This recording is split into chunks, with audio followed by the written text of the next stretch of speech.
La tarjeta gráfica más generalista que va a tener Nvidia en su catálogo en esta serie RTX 40 es el modelo 4060. No es una gran mejora de potencia respecto a la 3060, pero sí lo es en el terreno del consumo, lo cual marca una tendencia positiva para la gama media. En este vídeo analizo el modelo RTX 4060 Virtual Dual Fan de la estadounidense PNI, que demuestra la buena potencia que tiene para lo poco que consume.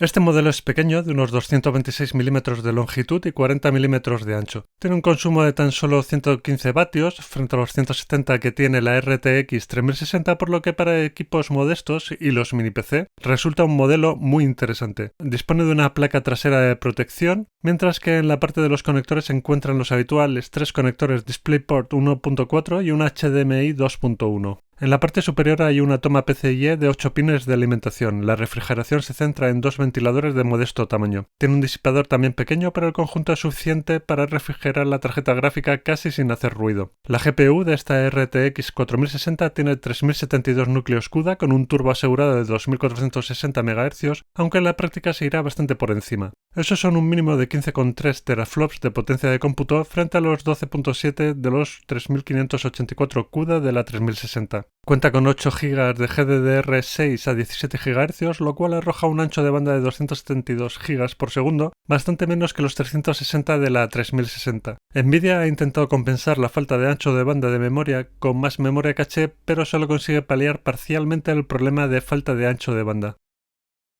A continuación voy a mostrar los resultados de la RTX 4060 Virtual Dual Fan en 7 juegos y al final de la sección pongo la media en los 16 juegos que podéis encontrar en el análisis de la web. Las pruebas de rendimiento las he tomado a FHD y QHD combinando esta 4060 con un Core i7 12700K y memoria DDR5 de 6400 MHz y CL32. Los ajustes están puestos al preajuste Ultra o el nombre equivalente de cada juego. Prácticamente toda la mejora de rendimiento frente a la 3060 proviene de las mayores frecuencias, teniendo en cuenta que la microarquitectura prácticamente no ha cambiado. El único cambio relevante es la mayor cantidad de caché de nivel 2, que suele ser positivo en muchos juegos, pero tiene el problema del aumento de la latencia. En la gráfica veréis la 6600 XT, cuyo rendimiento es casi igual al de la RTX 3060, por lo que sirve bien para ver la mejora que aporta la 4060. A FHD da un 15% más de rendimiento, mientras que a QHD da un 17% más. No es una gran mejora para ver 2 años y medio de diferencia entre la 3060 y la 4060, teniendo en cuenta que también tienen un precio de referencia similar.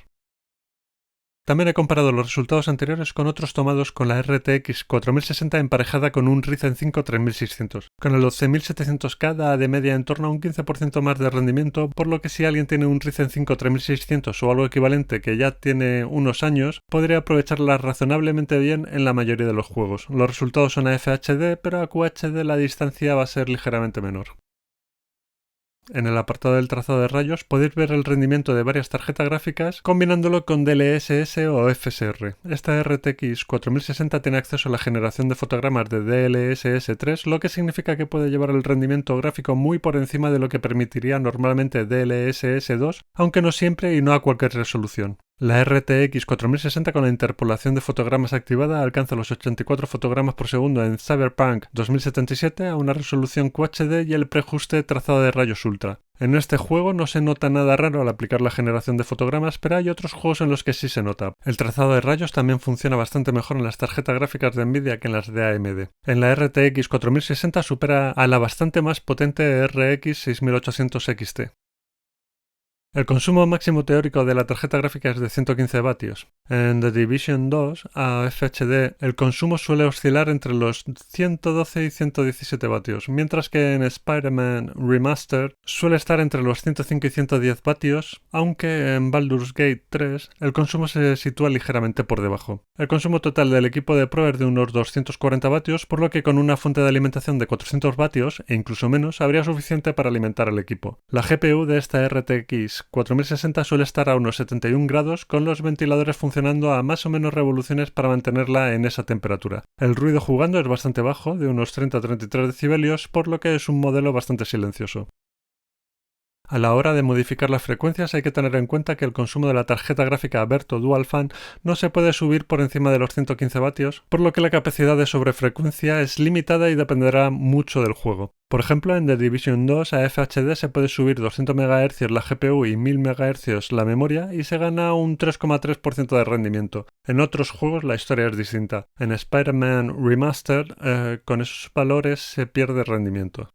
Sobre la infrafrecuencia tampoco merece realmente la pena por lo poco que ya de por sí consume la RTX 4060. Si en The Division 2 se limita el consumo máximo de la tarjeta gráfica al 80%, el rendimiento cae un 12%. Esos son apenas 23 vatios menos, salvo por lo que en ciertos mini PC muy pequeños no va a merecer la pena.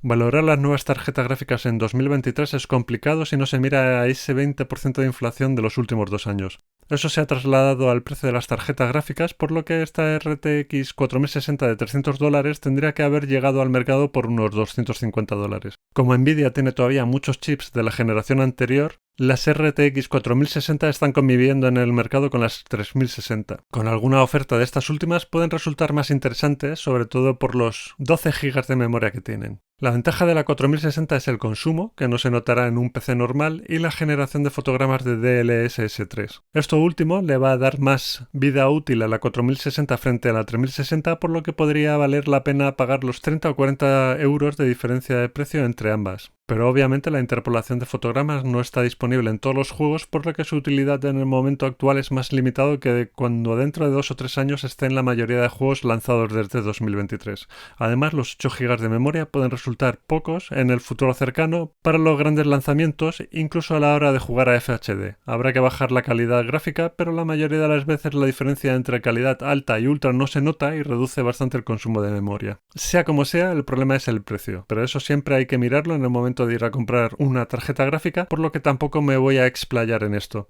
En la web tenéis un artículo de mejores tarjetas gráficas con más información de potencia y precios, que se actualiza continuamente y se puede ver mejor las tarjetas que están con una mejor relación potencia-precio en un momento dado. Os dejo el enlace en los comentarios. Este modelo RTX 4060 Berto Dual Fan de PNI es bastante bueno, aunque sea pequeño y no hace ruido, pudiendo mantener en una buena temperatura la GPU. Con una fuente de 400 vatios es suficiente para usarla en un PC y es ideal para los mini PC más reducidos con espacio para una tarjeta gráfica normal. Si te ha gustado el vídeo, dale me gusta y suscríbete al canal.